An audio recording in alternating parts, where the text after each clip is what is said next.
Hi, hey, hello, and welcome to another fine episode of a Colts podcast presented by Sports Illustrated and Horseshoe Huddle. My name's Brandon, and I'm joined here by your co-host, my best friend, Andrew Moore. Buddy, it can't get any worse than Monday. Can't get any worse than the feeling on Tuesday. We got a game coming up against the children of TY, the Houston Texans. How are we feeling today, good friend? We're on to Houston. We're putting the loss in Baltimore behind us. It was a sad day on Tuesday. We got more energy today. We're not thinking about that collapse anymore. It's time to focus on Houston. Big divisional matchup. And while the Colts may seem favored and it might seem like an easy win for the Colts, I mean, you are what your record says you are. Right now, the Colts are 1-4. The Texans are 1-4. Colts can't come into this matchup thinking it's going to be an easy walk in the park. They really need to attack this Houston team because if they go 1-5, it's probably a time to punt on the season. So I'm excited. I'm excited to see him rebound and hoping to get this bad taste out of our mouths on Sunday. How you doing, man? I'm doing fine. Busy season at work starts tomorrow, so I'm going to be working, over 50 some hours a week and not good. And doing this. I'm probably going to have a serious mental breakdown mid-November until, December 7th is when I'm going to be able to breathe again. So that's fun. But let's talk about the game, Andrew. You mentioned, thinking about the Colts being favored, blah, blah, blah, and favored they are. Colts are at minus 475. Texans at plus 350. For those of you who don't know anything about gambling, that's a really, really large differential. You'd have to bet $475 on the Colts just to win 100. The spread is 10 points. Vegas thinks the Colts are going to win by 10 points. That's large for football. And the over-under for total points, 43.5. That is an interesting one. That, I think, maybe you go on the overside. We'll see. I don't know. I always make my pick on the fly, so we'll see what I do. Andrew, I think key number one, maybe not an X factor quite yet, but key number one is going to be obviously the defense. And we'll go through injuries here soon, but if the secondary is as beat up as it was in the second half and the end of that last game, the pass rush is going to be the key to helping the secondary out. What are we looking like this weekend in regards to said pass rush? I think it's pretty simple that the pass rush needs to step it up. One of the main things when you look at the film and when I rewatched the game, I rewatched that fourth quarter and the pass rush on Lamar Jackson was non-existent. There was just no, whether it was DeForest Buckner, Grover Stewart, Al-Quadin Muhammad, Tyquan Lewis, Kamoko Toure, nobody got near him. He would sit back there for 4 to 5 seconds, survey the field, and pretty much pick his poison where he wanted to go. The pass rush needs to be better, plain and simple. When you run a defense like Matt Eberflus does, where it's mostly zone coverage, where you're really focusing on, and you need your front four to get pressure so you don't blitz as much, you can sit your guys back in those zones and they're not, that it kills the whole scheme. So that's why it's so vital for this Colts team to get pressure on the quarterback. And I think they have a really good opportunity to do that this weekend because we'll start out with this. The health of the Texans offensive line is pretty bad. Laramie Tunsil, the all-pro Pro Bowl left tackle for the Texans, is out. He's out for 4 to 6 weeks. He just had surgery on his thumb. That's a great thing for Kwity Paye, who looks to be on schedule to come back this week. Kwity Paye should have his opportunity to really have a breakout game without Laramie Tunsil in there. Over on the right-hand side, Marcus Cannon, the right tackle. He's out with a knee injury. So the Texans are in worse shape than we are as far as their offensive tackle is concerned. And then you look at their center, Justin Britt. He's been dealing with a knee injury this week. I know he didn't practice on Wednesday. I don't know if he practiced today, but the health of the Texans offensive line isn't there. Perfect opportunity for this Colts pass rush and this Colts defensive line to really take advantage and put pressure on Davis Mills. Yeah, and I talked about it. Actually, now I feel like I've talked about it multiple weeks, but I know I talked about it the other night. They're they're pushing the offensive line back, but nobody's breaking free and getting a hand or two hands on the quarterback. We're so close so many times throughout a game, and we're letting quarterbacks step up in the pocket. We're letting quarterbacks get away. We contained Lamar really well. We talked about this, but then he just crushed us coming right up the middle. So I don't know if maybe we need a few, one-man blitzes. But I would love for Kwity Paye to be back. I think that increases our pass rush stability and chances of getting some sacks by quite a bit. I think he'll come back strong. But yeah, we just got to get our hands on the quarterback. And when we get our hands on the quarterback, we've got to wrap him up and tackle. I'm sick of seeing arm tackles. You know what I got really sick of seeing in the game the other night when it was crucial to just get a stop. We were still too focused on trying to take the ball away, which I get, but we were so focused on knock the ball out. We're letting guys get 2-3 extra yards on every single play that we're trying to tackle them. Just tackle the dude.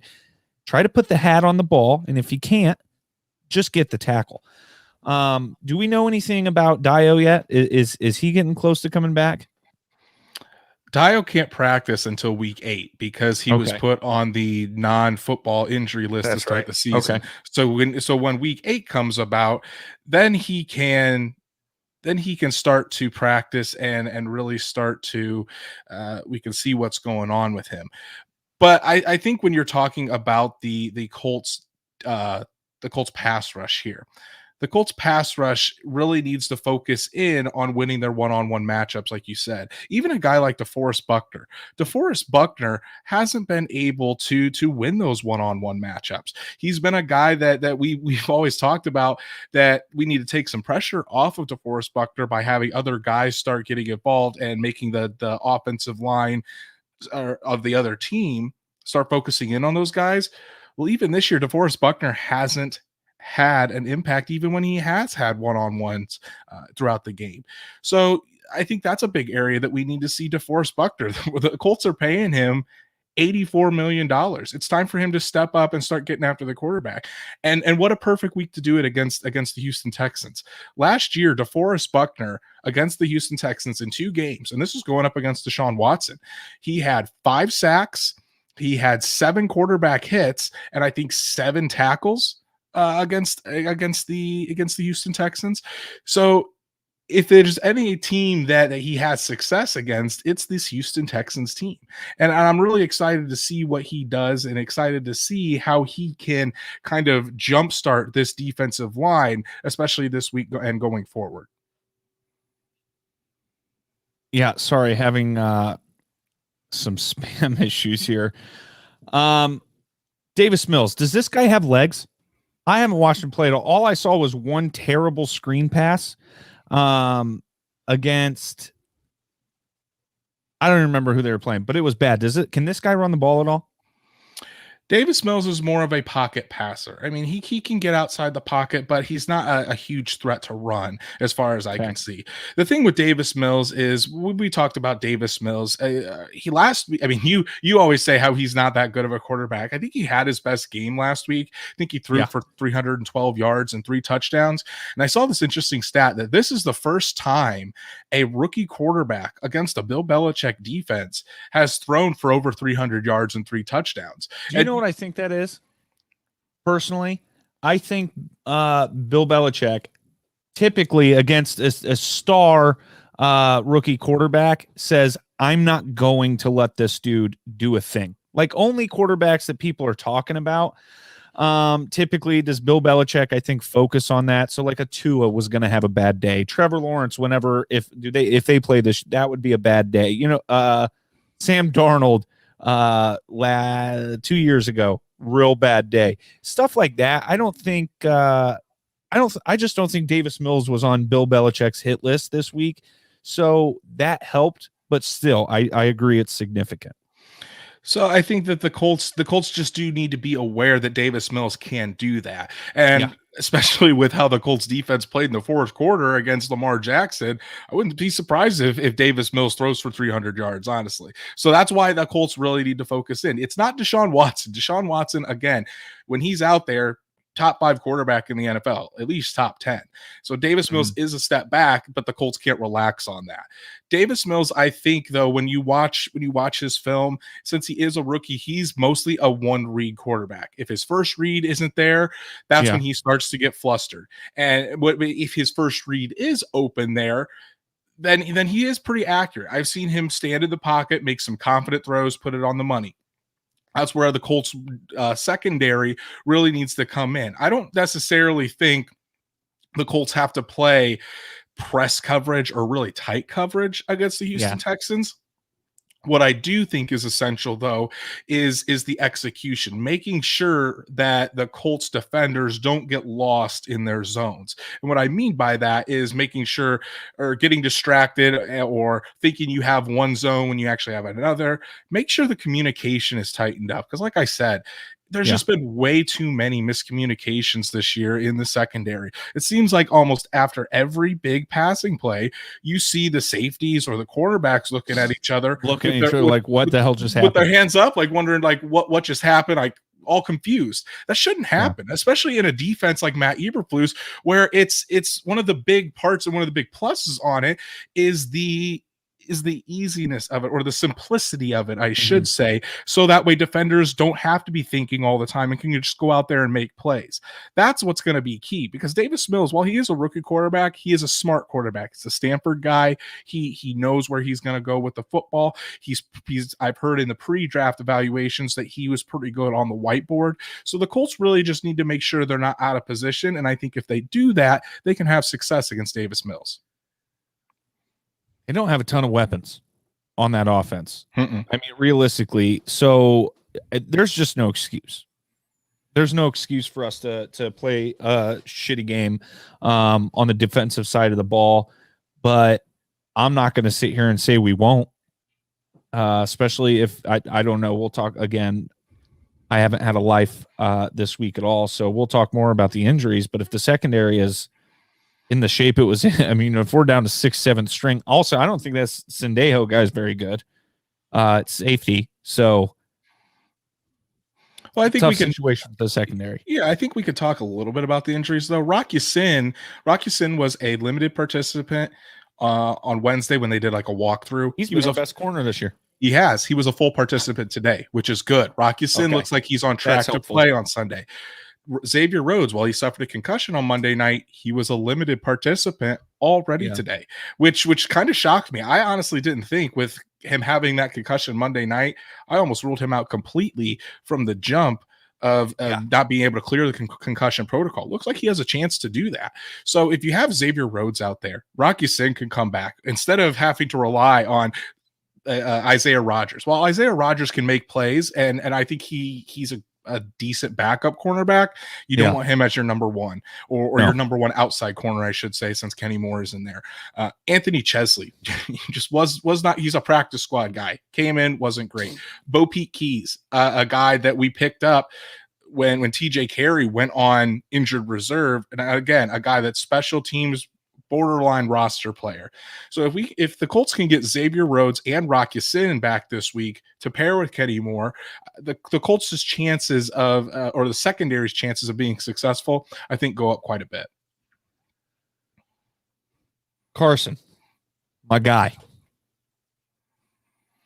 We should have thrown in his season numbers right now. 1 interception still. And honestly, that was one that you go, oh, that he just made a dumb mistake. Like, anybody could have made that stupid play. Just a minor lapse in judgment in that moment. He's played well overall. He's had one game where we were finally ready to say, all right, you did not play very well this week. And even in that game against the Ravens, we talked about Carson played real well. I'm sure the national media blame that game on him somehow, some way. But he's been playing well. The question is, can he stack a couple up in a row? And I think he can. I really do, especially if we have a certain ghost come back this week, which could be That one. possible. I mean, it is. Don't tease me. Don't It is. tease me. It is Houston week after all, and But the it's at Colts. home. The Colts Twitter account though tweeted out a video today of number 13 making a very nice one-handed grab in practice, looking like the old 13. So that's good to see. But anyways, I think Carson Wentz has a good chance. The Texans are around the middle of the pack as far as pass defense goes. They're giving up about 257 yards a game. Colts are giving up about 260 through the air. So they're about the same as far as that goes. But the secondary of the Houston Texans does not have very many playmakers back there. I think the Colts, if they take the same approach that they did against the Baltimore Ravens, where again, just methodically drive down the field, kind of make those short, quick throws so the receivers can get open, and then occasionally take those shots, take those corner shots, do like the high-low concept that they did to Mo Alley Cox, or if you can get Michael Pittman Jr. one-on-one on the outside, or if he does come back, T.Y. Hilton, we'll see what he can do in his first action. I'm not expecting T.Y. to go out there and play 70 snaps when he's just coming back. It also wouldn't surprise me. But yeah, exactly. It wouldn't surprise me either. So who he is. We'll see what happens. But I think Carson Wentz has a good chance because the defense of the Houston Texans doesn't generate very many turnovers. And the way Carson Wentz has been playing, he can methodically drive it down the field. Their pass rush hasn't been great. And another week together with this offensive line should create more cohesion. I think Carson Wentz has the chance to have another big game on Sunday. Yeah, I think he's going to play really well. I think this is an opportunity for him to maybe even show off a little. And I don't mean in like a cocky way, but like just like, a confidence building game for him even. And I think a lot of what can make him more successful is what Frank Reich decides to do with him. I think we need to get the tight ends, continue to keep the tight ends involved. Mo Alley Cox has been incredible. Like I told Paige to start him over Darren Waller this week, kind of incredible. You know what I mean? So she should probably start Darren Waller. But I mean, Kylan Granson, couple catches, I think, in this last game. The guy's big, he's athletic, you can see it. Why is it just because he's that raw? Is he just not good enough yet, like we thought he was, or why is Frank deciding not to use him? Have you heard anything in regards to that? I honestly really just think it's because Mo Alley Cox and Jack Doyle are better blocking tight ends, and right now, but we knew that.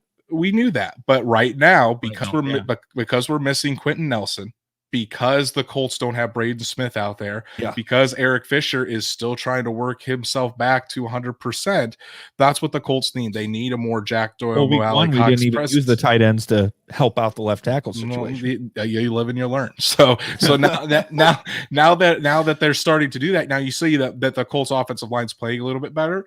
Kylan Granson's snaps are going up a little bit more. Matt Pryor had a respectable game at right tackle. Yeah. It looks like Matt Pryor is probably going to go again, and Braden Smith is going to miss another week with this foot injury. You start to see Kylan Granson more incorporated into the game plan. But I like what you brought up that point. It's how Frank Reich uses him. What I'd kind of like to see is Carson Wentz isn't on the injury report this week. So as far as I'm concerned, those ankles are 100%. If he's not on the injury report, those ankles are back to 100%. Something that we haven't seen over the past 3 weeks because of Carson Wentz's injury are those bootleg plays as much, getting Carson outside of the pocket.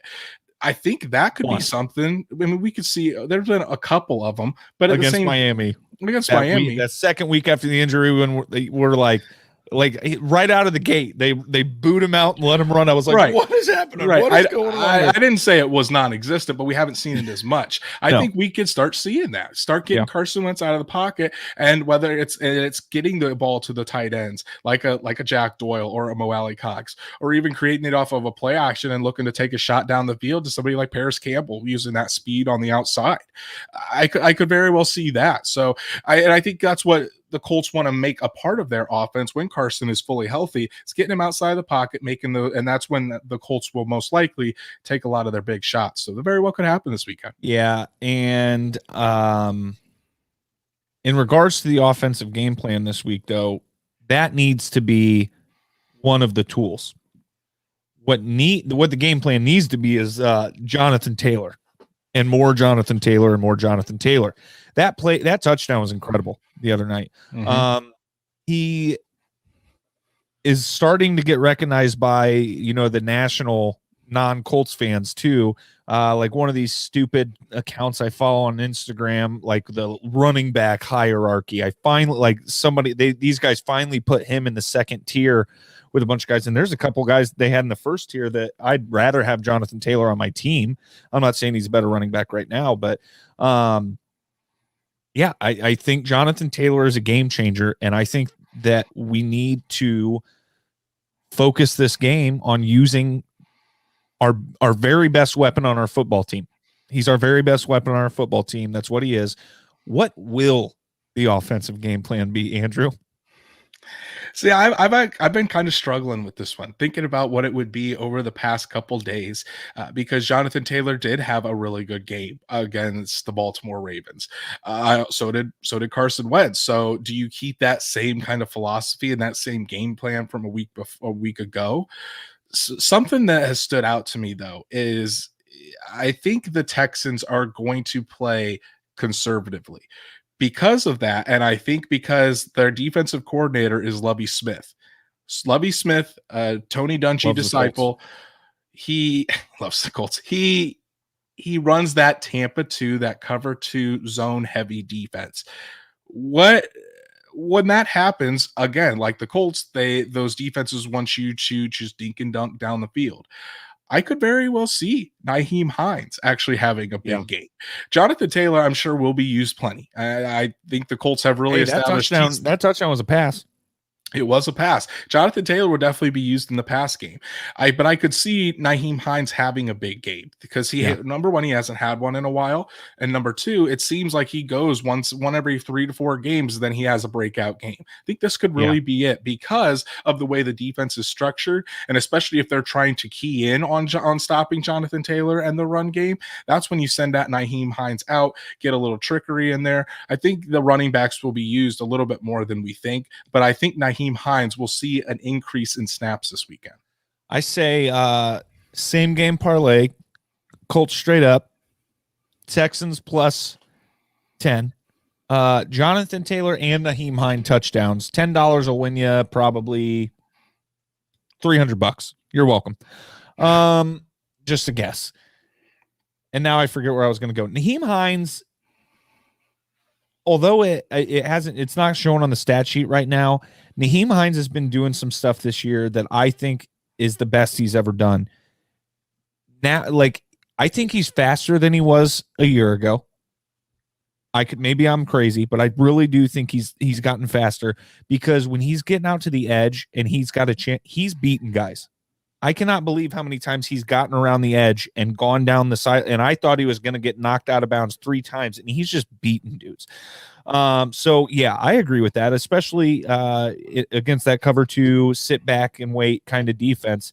And I don't think Frank Reich has an issue dinking and dunking if he has to. I don't think he does. I'm not saying he does he's going to like he should, but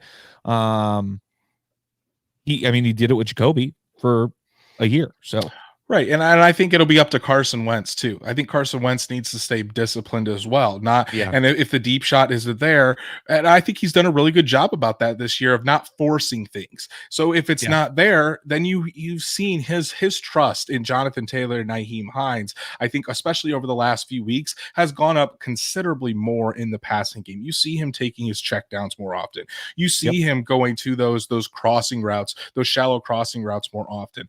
So I think that as Carson Wentz gets more familiar with this offense, more familiar with his teammates, you're going to start seeing that more, especially since it is a staple of a Frank Reich offense. Yep, that's fair. You ready for X Factors? Sure, let's go into it. You go first this week. Who's your X Factor?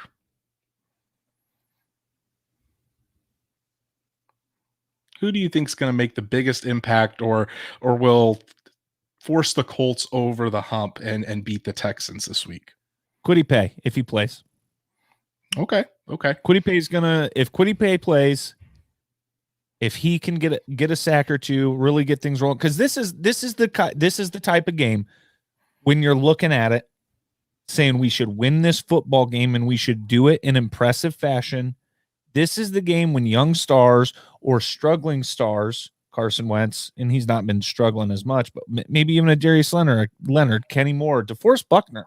Somebody we talked about this. Somebody called him a non-factor through 5 games, and I don't really have anything to argue with that, aside from stopping the run game of the Ravens, I guess. But yeah, Kwity Paye, the pass rush.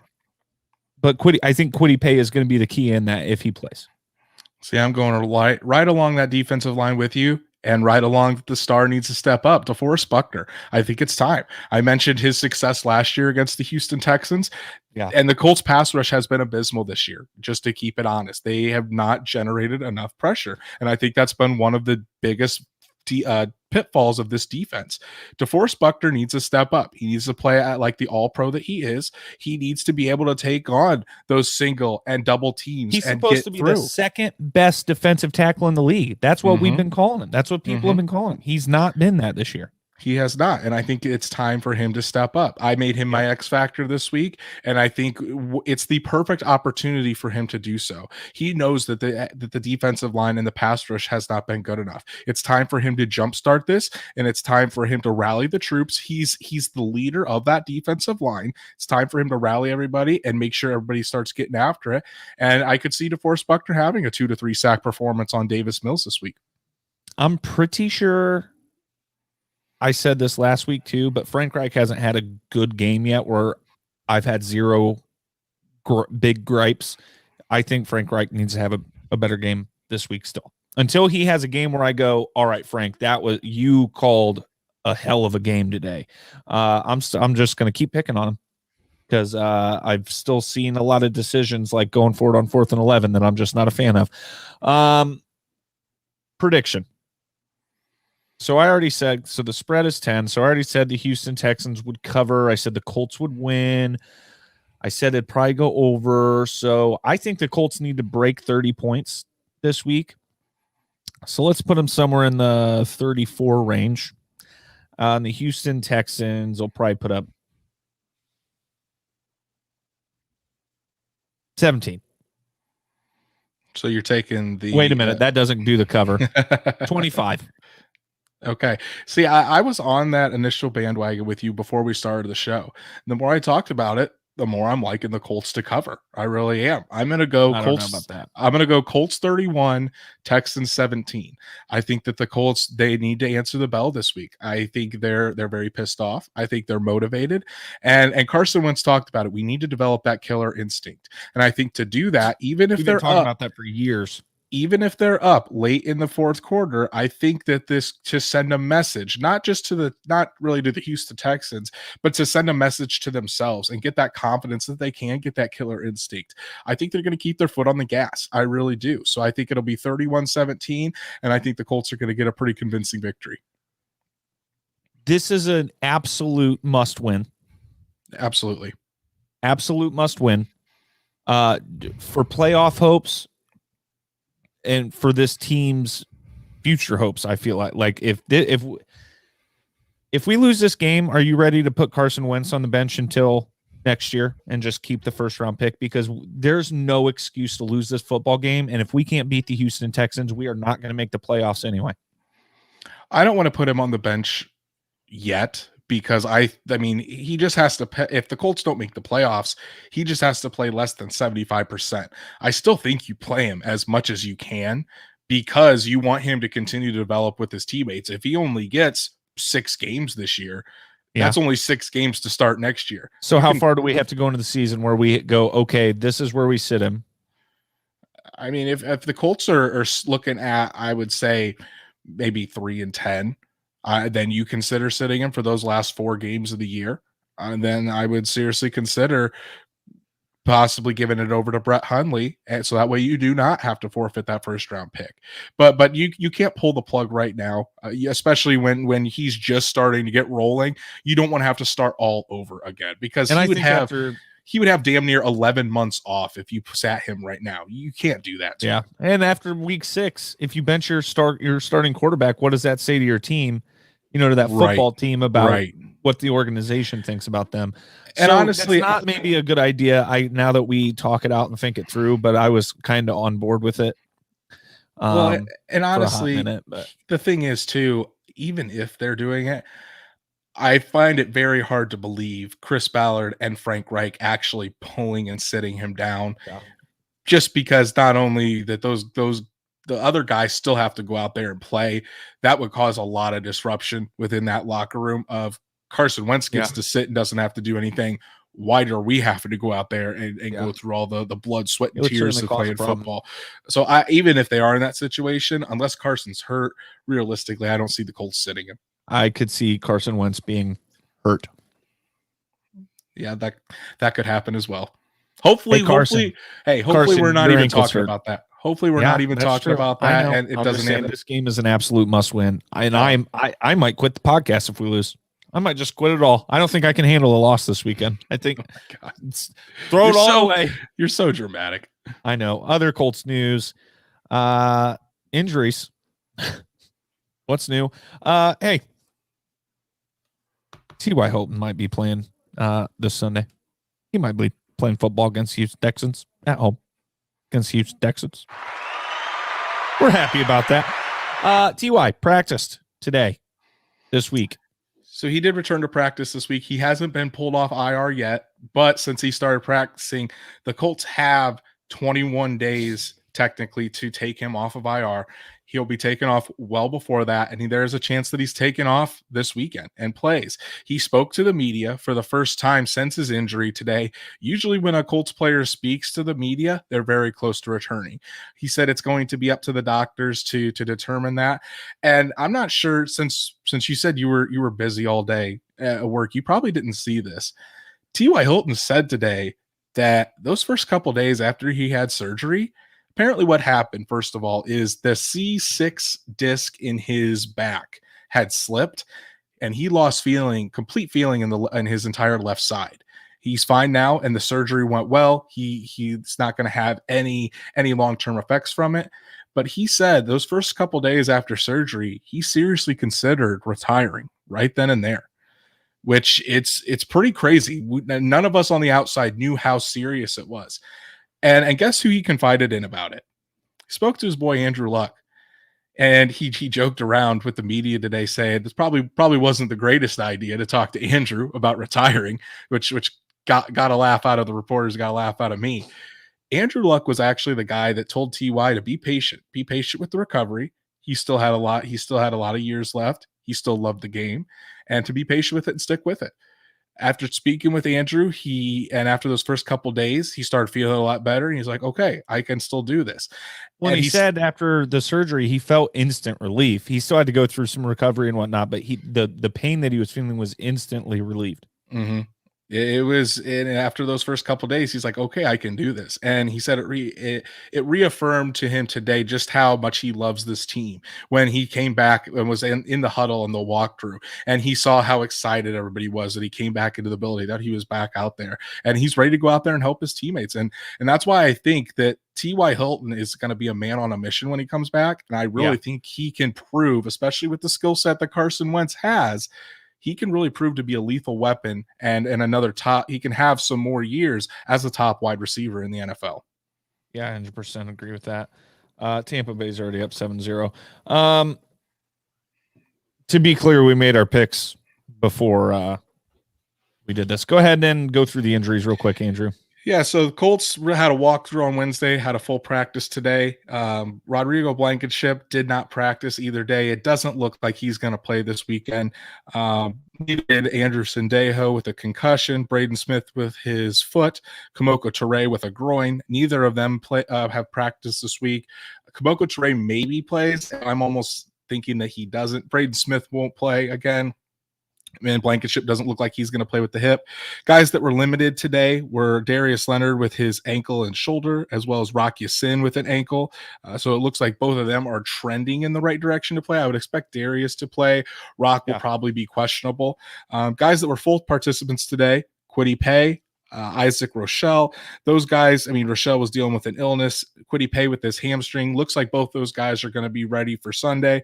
Jordan Wilkins still out with a non-COVID related illness. Not sure what that's all about, but looks like the Colts will get Kwity Paye back. Rock Ya-Sin and Darius Leonard trading in the right direction, and then guys like Braden Smith, Kamoka Ture, Rodrigo Blankenship doesn't look like they'll be available. This is hilarious. You see it?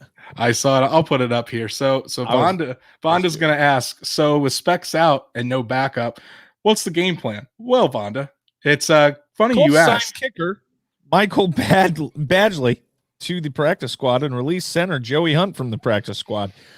Looks like Michael Badgley will probably be kicking. Where did Pinheiro get signed at? So Pinheiro was on the practice squad for the Washington football team early December. He's now a free agent. So Pinheiro is out there. Badgley was the Chargers full-time kicker from 2018 to 2020. He was on the roster of the Tennessee Titans for like week 1, missed a couple kicks, and he was quickly cut.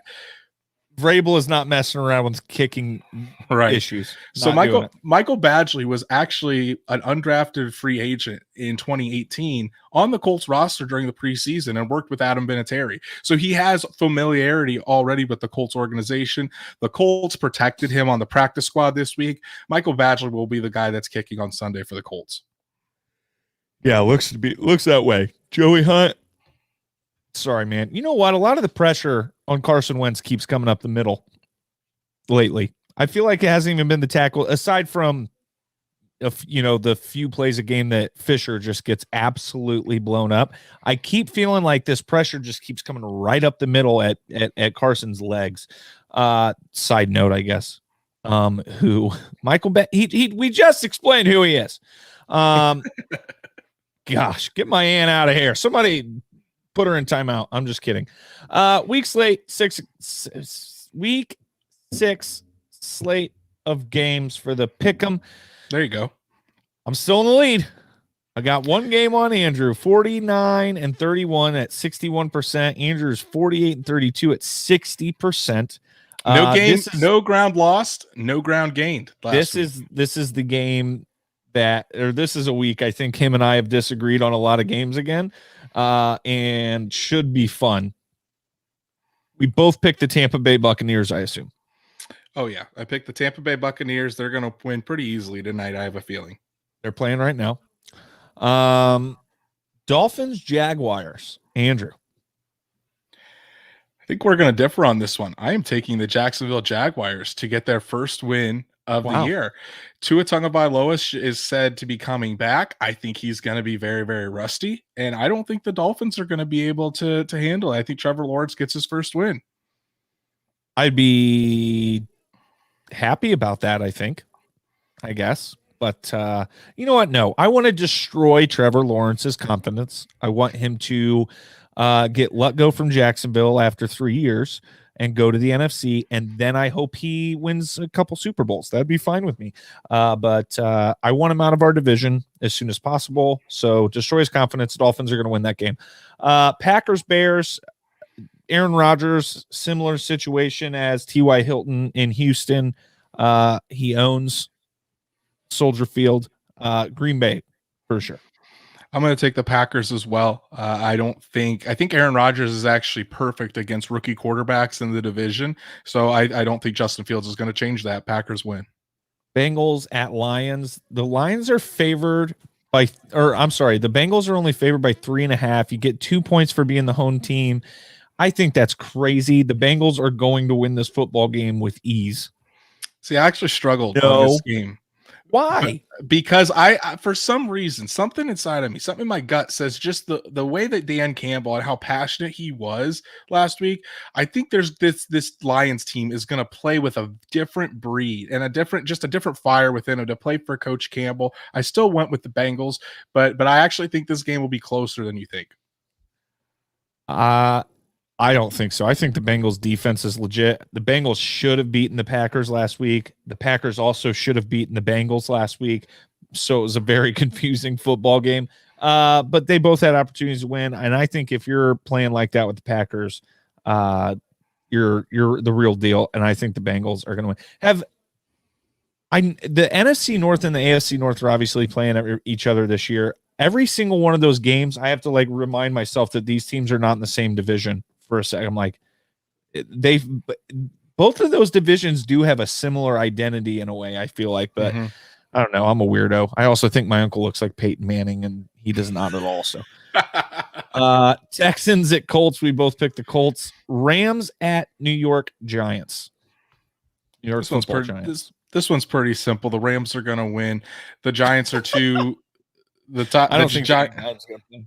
No, I don't think Danny Dimes is going to play. Saquon's ankle was the size of a bowling ball, so I don't think it's going to be close. I think the Rams win pretty easily. Did we talk about Danny Dimes stumbling off the field last week? Yeah, we did. Okay. Chiefs at Washington football team. I picked the Rams as well. I have the Chiefs, but they cannot lose this football game. No, and I that's don't think part of the reason I'm picking. I don't think they can either, but I think they'll have a pretty big bounce back game. I don't think Taylor Heineke is going to be able to hang with the Chiefs offense in a shootout. I think these next three were different on all of them. Vikings at Panthers. See, I want to take the Panthers because I think they have a good team. But I think the pass rush for the Vikings is going to be too much for the Panthers to stop because the Panthers' offensive line is not great, and Sam Darnold doesn't do well under pressure. So I'm going to go Vikings on this one. Panthers. I'm not giving up on them. I think Sammy Boy's had a rough couple of weeks, but I'm not giving up on the Panthers yet. Chargers at Ravens. Chargers. See, I'm going Chargers as well. I think after such a big game, a big emotional game when the Ravens won on Monday Night Football, and Justin Herbert just riding that hot streak, I think the Chargers are going to win. Cardinals at Browns. This being at the dog pound definitely makes things more difficult. I picked the Cardinals. I think put it this way. I think the Cardinals are better than the Chargers. The Chargers beat the Browns barely, but they beat them 2 + 2, 4. Cardinals beat the Browns in Cleveland. They don't slip yet.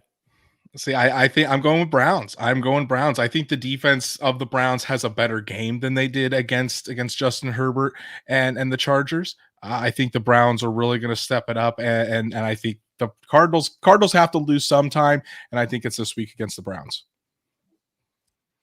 This one I struggle. I'm still struggling with. Coachless Las Vegas Raiders at Denver Broncos. Here's what happens in these situations with a coach no longer being with the team in the middle of a season. The team either says we're just gonna go off because we want to show like we're not a dumpster fire, because usually in a situation like this it's a dumpster fire, but the Raiders have been good this year minus what have they lost 2 now, one or two? Because they lost to the Broncos. See, I'm going Broncos. I just remember they lost to the Bears. Broncos. Yeah, I'm going Broncos again. The Raiders. I picked them, by the way. The Raiders are just in a wild mess right now, and you've said it before with Derek Carr. Anytime it's a little bit of what's the right word? Turbulence, or any kind of turmoil that's happening. Derek Carr doesn't do well, so I'm going to go. Nope. I'm going to go Broncos. This next one feels like a trap. Feels like a trap. Feels like a classic Bill Belichick trap game. But I'm going with the Cowboys. See, I don't think it's going to be close. I think that the Dallas Cowboys offense is going to be too much for this New England defense, and I think Cowboys are probably going to win by 10-14. Start Amari Cooper. I'd start Amari Cooper or I've got CeeDee Lamb, so all the targets to CeeDee Lamb, go for it. Yeah, because Amari Cooper's getting locked down, CeeDee's eaten up. So maybe finally people decide to cover CeeDee this week and Amari gets to eat. I saw an interesting stat. So how last year's wide receiver class, the rookie class, was so heralded coming out. In 2021, the leaders in receiving yards from that class, number 1, Justin Jefferson, absolute animal. Yeah. Number 2 is Michael Pittman Jr. Number 3 is CeeDee Lamb. Michael Pittman Jr. is up there with some big names from that draft class, and I think he's going to be one of those big names for years to come. I really do. Chase Claypool finally had a good game last week too. Yeah. He has been struggling this year. I thought he was the best, real close with Justin Jefferson for being the best rookie receiver last year. Mm-hmm. Hey, how about Jamar Chase? Dude can't catch the ball. Jamar Chase has like leading the league in touchdown grabs, so I think he's doing just fine. Real well. But no, remember that was the talk in the preseason. Couldn't catch the ball in practice, and yeah, that's funny. Seahawks and Geno Smith. Oh my God, I picked the Seahawks on accident. I'm picking the Steelers. I must have accidentally that. Seahawks and Steelers. I'm going with the Steelers because of that defense, and Geno Smith started out real well against the Rams, and then kind of fell apart when it counted most. So. Steelers, yeah, I'm going Steelers as well. I think that the loss of Juju will certainly hurt the offense of the Steelers, but I just think Geno Smith isn't going to be able to go up against that Steelers defense and J.J. Watt and Casey Hayward and all of those guys. It's going to be a tough outing for Geno. Bills at Titans. Bills by 1 million. Oh, by the way, Colts by 1 million, but also Bills by 1 million. I think the Bills are going to win pretty handily. The way the Titans have been playing, I really don't see a way that they put up a fight with this Bills defense. I don't think that Derrick Henry is going to be able to get going like he normally does. And Josh Allen, my MVP pick to start the year, making me look. Actually, no, I picked Matty Stafford. I apologize. So, but Josh Allen is making all of us look. Or making the entire league look foolish. He's been phenomenal. So I think Bills. What score did you pick for this game? You had to pick the score for the tiebreakers. Let's take a look under the hood. So I have Bills 40, Titans 21.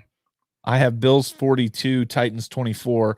I have the Bills scoring the most points this week. Minnesota scoring the least. Ooh, I have the Giants. I don't know if I've gotten any of these picks right at all this year. I wish there was a little button you could click to see that. Taking a look at my fantasy team, you know what I'm saying? Let's move it along to some news around the league, Andrew. There's really not much news since we talked a couple days ago. The Tampa Bay Buccaneers have removed John Gruden from the Hall of Fame, Ring of Fame. What is it called? The Ring of Honor. Ring of Honor, that's the one. I saw that. They said we recognize John Gruden's success on the football field, but we do not recognize the values that he held as a part of this organization's values, something along those lines. Blah, blah, blah, blah, blah.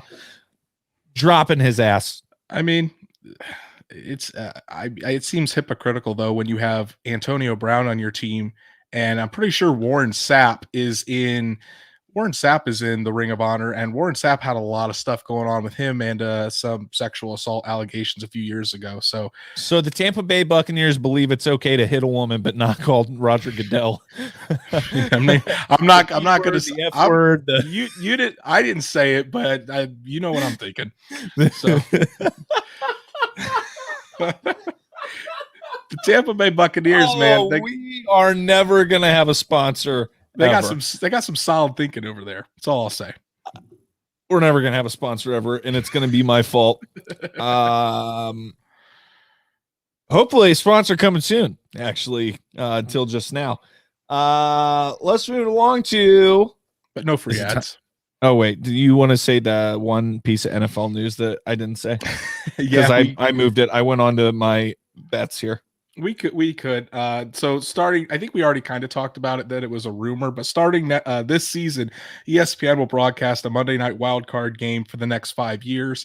So again, I think we talked about it, that it's going to be interesting to see if it turns into a competitive disadvantage for the teams playing on Monday night that have to play the next weekend, most likely at the number 1 or number 2 seed. This is how I picture this going. The NFL was like, man, they're offering us a lot of money to do this Monday night game. And ESPN's like, just keep pushing the money.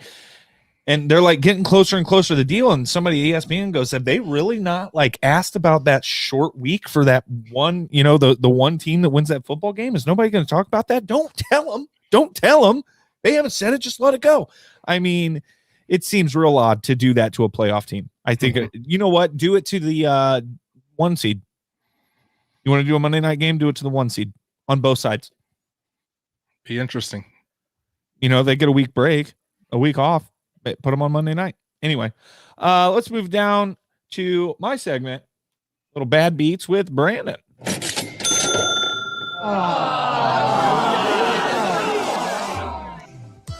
Well, it's a little late for you to go bet it now, but I did bet the Tampa Bay Buccaneers -7.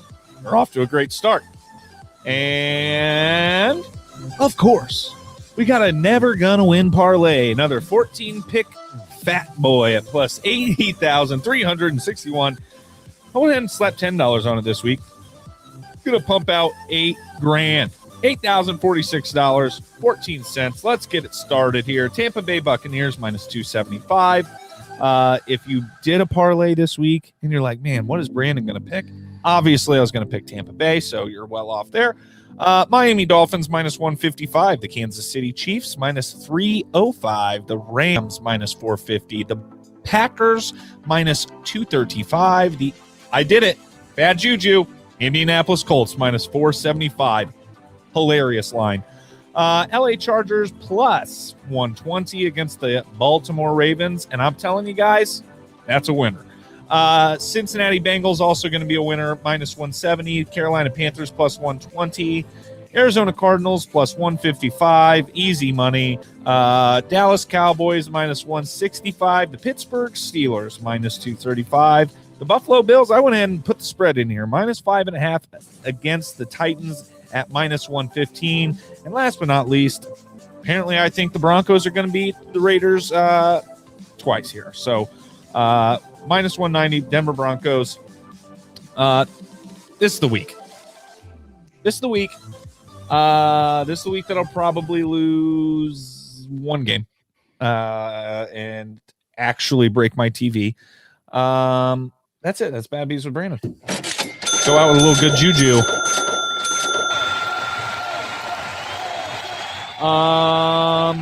If you bet on the Colts and they lose because of the bad juju, I think you deserve to shave your beard, your beard, and be Mr. Clean for the next podcast episode. No hat, no beard, nothing.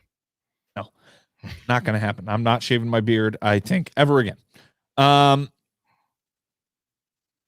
That's it. I forgot to do social earlier. I'm really bad at doing my job. Producer Brandon, naughty. So I'll tell you now, go follow us at A Colts Podcast on Twitter, Instagram. Find us on Facebook, A Colts Podcast. Also, people forget, we own acoltspodcast.com. That's right. Us two stooges you see on your screen own A Colts Podcast. Go follow us. Go like our stuff. Subscribe on YouTube. If you don't have the button pushed and you're watching right now on YouTube, shame. Push the button. Yeah. I think that's it. Andrew, do you have anything to say? Must-win game. Must win. Must-win game. Very important. It's time for that killer instinct to come out, and the Colts need to show what they're made of. So, gonna be fun this weekend. Back in Indy. Go Colts. Go Colts. Let this moment become a cherished memory. And then remember, a legacy is only worthwhile when there is a future to fuel. God bless you, and God bless football.